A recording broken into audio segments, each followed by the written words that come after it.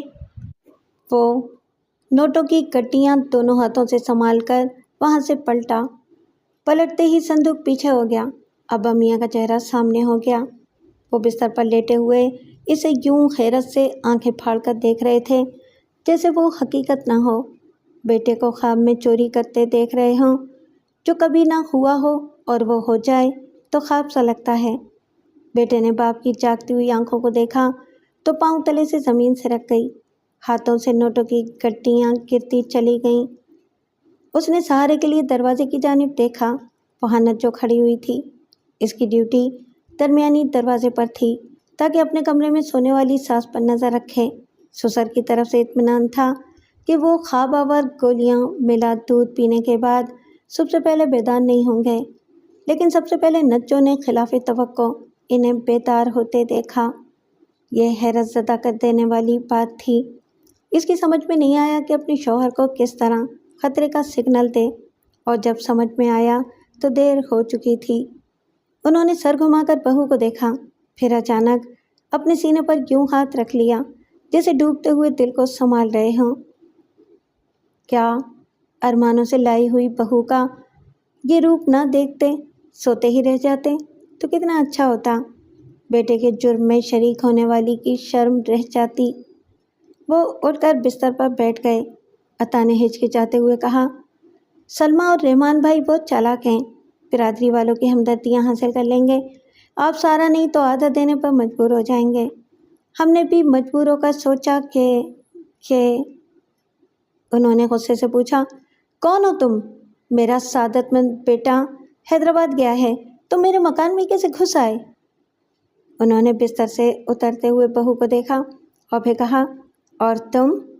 میں نے تم پر اعتماد کیا، تمہیں اس لیے بہو بنا کر لایا کہ میرا بیٹا صبح مزدوری کرنے جائے گا تو تم اسے آنگن کے دروازے تک رخصت کرنے جاؤ گی، اور جب وہ محنت کر کے پسینے سے بھیگ کر رات گئے واپس آئے گا تو تم اس کے لیے دروازہ کھولو گی، لیکن آج تم نے ایک چور کے لیے دروازہ کھولا ہے۔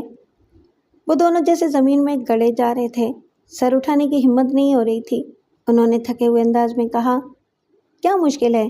بیٹے پر اعتماد نہ کریں، بہو پر اعتماد نہ کریں، پھر ہم بوڑھے کہاں جائیں؟ نجو نے ہچکچاتے ہوئے ندامت سے کہا، ہم مجرم ہیں، ہم سے بڑی بھول ہوئی ہے، آپ ہمیں سزا دیں، نہیں تو ہم پر ضمیر کی مار پڑے گی۔ کوئی مار نہیں پڑے گی، عطا نے کہا، یہ جرم نہیں ہے، کبھی کبھی چوری بھی نیک نیتی سے کی جاتی ہے۔ انہوں نے گھور کر پوچھا، چوری اور نیک نیتی؟ کیا سخی لٹیرے بن گئے ہو؟ میری پونجی لوٹ کر محتاجوں میں تقسیم کرنے لے جا رہے ہو؟ کبھی کبھی اپنوں کو لوٹ کر اپنے گھر کو تباہی سے بچایا جاتا ہے۔ اس رقم کو رحمان بھائی لوٹ کر لے جاتے، برادری والوں کی ضمانت پر اسے ہتھیا لیتے۔ بس اسی ڈر سے چرا کر لے جا رہا تھا، جب یہ صندوق خالی ہو جائے گا، چوری کی خبر پھیلے گی تو سب ٹھنڈے ہو کر بیٹھ جائیں گے، بہن ہو یا بہنوئی، پھر کوئی نہ مانگنے آئے گا اور نہ کچھ دینے آئے گا۔ ضیاء الرحمن توجہ سے سن رہے تھے اور کچھ سوچ رہے تھے، پھر انہوں نے ہاتھ اٹھا کر اسے مزید کچھ کہنے سے روکا اور کہا، تمہاری ایک بات سمجھ میں آ گئی ہے، اور وہ یہ کہ تم نہ چراتے تو کوئی اور چرا لیتا۔ تعجب ہے، میں صندوق میں تالا لگا کر مطمئن ہو گیا تھا، جیسے میرا گھر ایک مضبوط قلعہ ہو۔ خوش فہمی میں مبتلا ہو گیا تھا کہ گھر کے چراغ سے گھر کو آگ نہیں لگ سکتی۔ انہوں نے بہو کے کمرے کی جانب دیکھ کر پوچھا، کیا تمہاری امی بھی اس نیک کام میں شریک رہی ہیں؟ جی نہیں، وہ کچھ نہیں جانتی ہیں۔ تو پھر وہ کہاں ہیں؟ مجھ سے منہ کیوں چھپا رہی ہیں؟ نجو نے کہا کہ وہ سو رہی ہیں۔ تعجب ہے، اتنی گہری نیند تو نہیں سوتی ہیں، ذرا سی آہٹ پر اٹھ جاتی ہیں۔ ہم اتنی اونچی آواز میں باتیں کر رہے ہیں کہ آج کانوں میں روئی ٹھونس لی ہے؟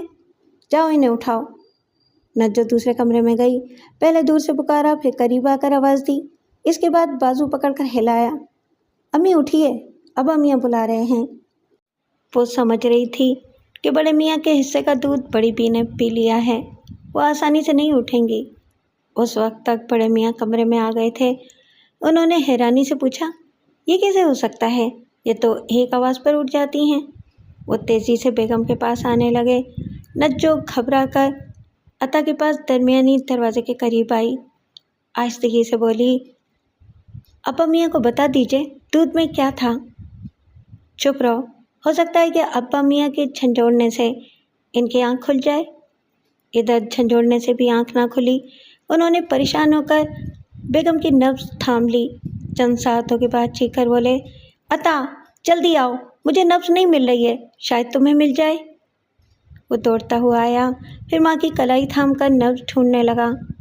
جو چیز ہو وہی ڈھونڈنے سے ملتی ہے، جو ڈوب جائے وہ نہیں ملتی۔ نبض ڈوب گئی تھی۔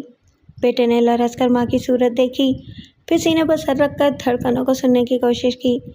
چند لمحوں کے بعد ہی وہ امی کہہ کر چیخ مارتا ہوا ان سے لپٹ گیا۔ نجو نے پہلے تو سکتے کی حالت میں دیدے پھیلا کر دیکھا، پھر احساس جرم سے تھر تھرانے لگی۔ دونوں ہاتھوں کو نہیں نہیں کے انداز میں ہلاتے ہوئے دیوار سے لگ کر کہنے لگی، نہیں نہیں، میرا کوئی قصور نہیں ہے۔ آپ نے 2 گولیاں پیس کر دودھ میں ملانے کو کہا تھا، میں نے صرف 2 ملائی تھیں، میں نے کچھ نہیں کیا ہے، میرا کوئی قصور نہیں ہے۔ بہو کی باتیں سن کر ضیاء الرحمن پتھر کے بن گئے، اپنی جگہ سے ہلنا بھول گئے۔ صرف ان کے دیدے حرکت کر رہے تھے۔ پہلے انہوں نے بہو کو، پھر بیٹے کو، اور پھر اپنی شریک حیات کو دیکھا۔ کون جانے وہ اپنی طبعی عمر گزار چکی تھیں یا خواب آور دوا نے مار ڈالا تھا۔ نیند لانے والی 2 گولیوں سے آدمی مرتا نہیں، لیکن بعض سکون پہنچانے والی دوائیں بعض لوگوں میں ری ایکشن کا سبب بن جاتی ہیں۔ شاید بیگم کے ساتھ بھی یہی ہوا تھا۔ ویسے جو بھی ہوا تھا برا ہوا تھا اور اپنوں کے ہاتھوں ہوا تھا۔ بڑے میاں نے آنسو بھری آنکھوں سے دیکھا۔ بڑی بی کی آنکھیں بند تھیں، ان کے چہرے پر عمر کی سنجیدگی اور بزرگی کا نور تھا۔ جیسے بھوک سے بلکتا ہوا بچہ دودھ پی کر سکون سے سو جاتا ہے، ویسے ہی وہ دائمی سکون سے سو رہی تھیں۔ وہ دائمی سکون سے سو رہے تھے۔ دیدار کرنے والوں کی قطار آگے بڑھتی جا رہی تھی۔ ریڑے پر رکھی ہوئی لاش کے ایک طرف سے مرد گزر رہے تھے، دوسری طرف سے عورتیں۔ ابا میاں کی ادھ کھلی آنکھوں کو اور نورانی چہرے کو دیکھ کر کوئی افسردہ ہو جاتا تھا اور کسی کے منہ سے آہ نکل جاتی تھی۔ کوئی موم جیسا دل رکھنے والی رونے بھی لگتی تھی۔ یہ سمجھنا دشوار تھا کہ ابا میاں کا رشتہ دار کون ہے، وہاں کس کا دل دکھ رہا ہے اور کون مگرمچھ کے آنسو بہا کر گزر رہا ہے۔ عطا نے رومال سے اپنے آنسو پونچھے، ابا میاں پر الوداعی نظر ڈالی، پھر ندامت سے چور سر جھکائے آگے بڑھ گیا۔ بیٹے کو باپ سے کوئی دشمنی نہیں تھی، باپ نے اولاد کو دشمن بننے کا کبھی موقع نہیں دیا تھا۔ اس کے باوجود بیٹا باپ کی لاش کو پہچانے بغیر گزر رہا تھا۔ اس کے پاؤں میں زنجیریں پڑ رہی تھیں اور وہ جیسے گھسٹ گھسٹ کر بوڑھے رشتے سے دور ہوتا جا رہا تھا۔ ریڑے کے دوسری طرف ایک عورت نے آگے بڑھ کر بڑے میاں کو دیکھا۔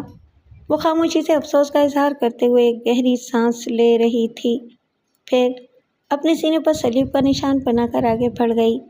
اس کے پیچھے ایک ادھیڑ عمر کی عورت چادر میں لپٹی ہوئی آئی۔ لاش کے قریب پہنچ کر چادر کے گھونگھٹ کو سر پر سے ہٹایا۔ بڑے میاں کو دیکھتے ہی اس نے جلدی سے آنکھوں کو بند کر لیا، جیسے اپنے جذبوں کو، محبتوں کو دنیا سے چھپا رہی ہو۔ پھر خیال آیا کہ چوری پکڑی جائے گی، دیکھنے آئیے تو دیکھتے ہوئے گزرنا ہوگا۔ اس نے آنکھیں کھول دیں اور اس کے ساتھ ہی آنسو ابل پڑے تھے۔ وہ اب تک بند آنکھوں کے پیچھے محبت کے اسی سمندر کو چھپانے کی کوشش کر رہی تھی۔ اس کے سینے سے ایک آہ نکلی، آہ ابا میاں۔ وہ کاغذ کا گولا، رشتے کا پہلا پتھر، آپ نے مجھے مارا تھا۔ پہلے آپ نے مجھے بہو تسلیم کیا، پھر میں عطا کی شریک حیات بنی، آج میں اپنے پیارے پیارے بچوں کی ماں ہوں۔ آپ کے ذریعے میری بہو بننے سے لے کر ماں بننے تک کی شناخت ہوتی آ رہی ہے، مگر افسوس آج میں آپ کو شناخت نہیں کروں گی۔ ہائے، آپ جیسے سسر کے سائے میں پہنچ کر بیٹیاں باپ کو بھول جاتی ہیں، میں بدنصیب آپ کو بھول کر یہاں سے گزر جاؤں گی۔ اس کی آنکھیں آنسوؤں سے دھندلانے لگیں۔ اس نے چادر کے کونے سے آنکھیں پوچھتے ہوئے ابا میاں کے ہونٹوں کو دیکھا۔ ان کے ہونٹ ادھ کھلے تھے، جیسے کچھ کہتے کہتے رہ گئے ہوں یا انہوں نے کسی کا نام لیا ہو۔ انسان دم توڑتے وقت کس کا نام لیتا ہے؟ آخری سانسوں میں کسے پکارتا ہے؟ ایک قصہ ہے، ہندو مسلم فسادات کے دوران 2 عورتوں کی لاشیں ملیں۔ اس علاقے کے ہندوؤں نے کہا یہ ہماری عورتیں ہیں اور یہ ہندو ہیں۔ مسلمانوں نے دعویٰ کیا کہ یہ ہماری عورتیں ہیں۔ ہندو ان لاشوں کو چتا کی آگ تک پہنچانا چاہتے تھے اور مسلمان ان کی تجہیز و تکفین چاہتے تھے۔ اس طرح بات بڑھنے لگی۔ امن و امان کے حامیوں نے سمجھایا اس طرح فسادات پھر ہوں گے، لہٰذا سہولت سے سوچنا سمجھنا چاہیے۔ آس پاس کے علاقے والوں سے ان عورتوں کے بارے میں معلوم کرنا چاہیے۔ پھر دور دور کے علاقوں تک معلوم کیا گیا، لیکن کوئی سراغ نہ ملا۔ معلوم ہوتا تھا کہ ان عورتوں کو کسی دوسرے شہر سے اغوا کر کے لایا گیا تھا اور وہاں لا کر قتل کیا گیا تھا۔ بہرحال ان عورتوں کی کوئی شناخت نہیں ہو رہی تھی۔ آخر ایک دانا نے کہا ان میں سے ایک عورت مسلمان ہے اور دوسری ہندو۔ کتنے ہی لوگوں نے سوال کیا تم نے کیسے پہچانا؟ جس طرح میں نے شناخت کیا ہے، اگر تم سب اس طریقہ کار پر متفق ہو جاؤ تو جھگڑا ہی ختم ہو جائے گا۔ سب نے متفق ہونے کا وعدہ کیا۔ دانا نے ایک عورت کی لاش کی طرف انگلی اٹھاتے ہوئے کہا یہ مسلمان ہے، اس کے ہونٹ ادھ کھلے ہیں، جیسے اس نے دم توڑتے وقت اللہ کہا ہو۔ اللہ تعالیٰ کا نام لیتے وقت ہونٹ کسی حد تک کھل جاتے ہیں۔ پھر اس نے دوسری عورت کی طرف اشارہ کیا، یہ ہندو ہے، اس نے مرتے وقت رام کہا ہے، دیکھ لو اس کے ہونٹ بند ہیں۔ پتہ نہیں اس قصے میں کتنی صداقت ہے، مگر ابا میاں کے ہونٹ ادھ کھلے تھے، جیسے انہوں نے آخری سانسیں پوری کرتے وقت اللہ کہا ہو۔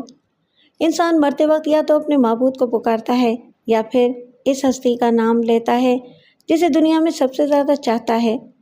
وہ اپنی پوتی نیما کو اپنی زندگی کی ایک ایک سانس کی طرح چاہتے تھے۔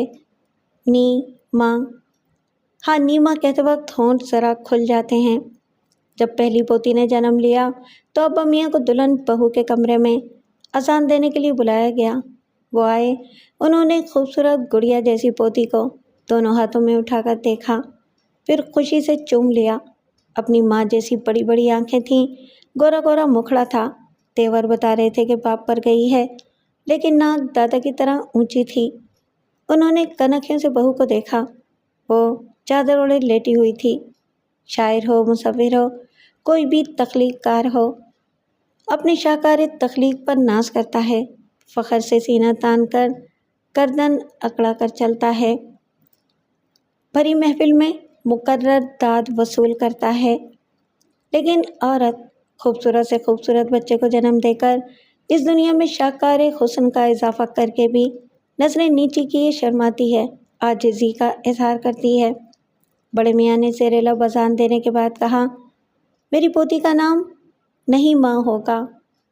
نجو، دائی ماں اور عطا نے انہیں حیرانی سے دیکھا۔ دائی ماں نے پوچھا ہائے، یہ نہیں ماں کون سا نام ہوا؟ ان دنوں بڑی میاں کے اگلے 2 دانت ٹوٹ گئے تھے، ایک طرف کی داڑھ میں تکلیف تھی، کچھ کہتے وقت منہ سے ہوا نکل جاتی تھی۔ انہوں نے سنبھل کر کہا نہیں ماں بھلا کوئی نام ہوتا ہے، میں تو نئی ماں کہہ رہا ہوں۔ عطا نے کہا سمجھ گیا، آپ زمانے کے ساتھ چلتے ہیں، آپ نے ماڈرن نام رکھا ہے نیما۔ نجو نے کہا آپ سمجھے نہیں، ابا میاں نے اس کا نام نعیمہ رکھا ہے۔ انہوں نے ہاں ہاں کے انداز میں سر ہلایا۔ بہو ان کی باتیں سمجھ لیتی تھی۔ پوتی کا نام نعیمہ تو نہیں ہوا، مگر نعیمہ بھی صرف برتھ سرٹیفکیٹ میں رہا، سب اسے نیما کہنے لگے۔ نیما کے 2 برس بعد ایک پوتا ہوا، اس کا نام بابر رکھا گیا۔ 3 برس کے بعد دوسرا پوتا ہوا، اس کا نام ہمایوں منتخب ہوا، اور پھر 3 برس بعد اکبر پیدا ہوا۔ بیٹے اور بہو مغلیہ خاندان کی تاریخ دہراتے جا رہے تھے اور بڑے میاں اس خاندان کو اپنے سائے میں پروان چڑھا رہے تھے۔ انہیں نہلاتے دھلاتے کھلاتے پلاتے اور پڑھاتے لکھاتے تھے، اسکول تک لاتے لے جاتے تھے۔ بہو صرف پکاتی کھلاتی تھی اور انسانی تاریخ کو رواں تواں رکھنے کے لیے اپنی صحت کا خیال رکھتی تھی۔ نیما کی پیدائش پر خوش ہو کر انہوں نے بہو کے ہاتھ میں آخری پونجی رکھ دی تھی اور بیٹے سے کہا تھا، لو، اسے سوچ سمجھ کر استعمال کرو، دیانتداری سے کاروبار کرو، اللہ برکت دے گا۔ عطا نے آنگن کے ایک گوشے میں سڑک کے رخ پر دکان کے لیے 4 دیواری اٹھائی، پھر تھوک دکانداروں سے مال خرید کر لانے لگا۔ ضیاء الرحمن نے کہا، بیٹے، میں سلمیٰ کے ہاں گیا تھا۔ رحمان کو ابھی تک مستقل ملازمت نہیں ملی ہے، کبھی کبھی دہاڑی پر کام مل جاتا ہے، 2-4 دن کام پر جاتا ہے اور پھر کام سے چلا جاتا ہے۔ ابا میاں، میں رحمان بھائی کو 2 بار چونا مارکیٹ کی دکانوں میں لے گیا، لیکن وہ سیلز مین کی نوکری کرنا نہیں چاہتے۔ دوسروں میں اور اپنوں میں بڑا فرق ہوتا ہے۔ اگر ہم اپنے دکان میں رکھ لیں تو تم مال لایا کرو گے، وہ بیچا کرے گا، دکان تمہاری ہی رہے گی۔ نہیں ابا میاں، رشتہ داروں کے بیچ کاروبار اور کاروبار کے بیچ رشتہ داری برائی لاتی ہے۔ انہوں نے بہو سے کہا، بیٹی، تم ہی اسے سمجھاؤ، سلمیٰ کے لیے کچھ تو کرنا ہی ہوگا۔ عطا نے کہا، نجو کاروبار کو کیا جانے، ابھی دکان کھولی نہیں ہے، آمدنی کا 1 پیسہ ہاتھ میں نہیں آیا ہے۔ رحمان بھائی کو سیلز مین بنا کر رکھیں گے تو دکان پر غیر ضروری بوجھ پڑے گا۔ مہنگائی اتنی بڑھ گئی ہے کہ کوئی بھی سیلز مین ماہانہ 600 روپے مانگتا ہے۔ رحمان بھائی کا گزارا بھی اس سے کم میں نہیں ہوگا۔ وہ اپنی ضد پر قائم رہا۔ کاروبار میں وہی پکا ہوتا ہے جو ضدی اور مستقل مزاج ہو، صرف اپنے منافع پر نظر رکھتا ہو۔ عطا نے اچھے انداز میں دکان شروع کی۔ اس کے 2 ماہ بعد ہی سلمیٰ گھر آ کر بیٹھ گئی۔ کہنے لگی، میں 2 وقت کے فاقے برداشت نہیں کر سکتی، میں ان سے اجازت لے کر آئی ہوں، وہ اچھا کمانے لگیں گے تو چلی جاؤں گی۔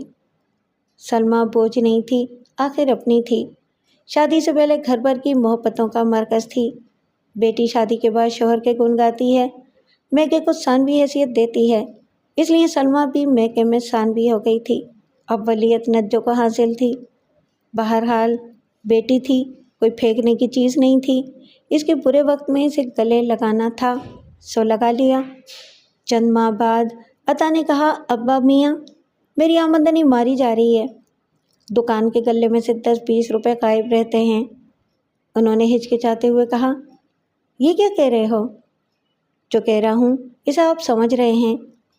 انہوں نے سر جھکا کر کہا، مجھ سے بیٹی کے آنسو نہیں دیکھے جاتے، وہ شوہر کے لیے گھل رہی ہے، رحمان کو کام کی تلاش میں بسوں میں آنا جانا پڑتا ہے، پھر اس کے پان سگریٹ چائے کا اوپری خرچ ہے، وہ ہمارے آگے ہاتھ نہیں پھیلا سکتا۔ سلمیٰ اسے چپ چاپ دے دیا کرتی ہے، اس طرح داماد اپنا بھرم رکھ لیتا ہے۔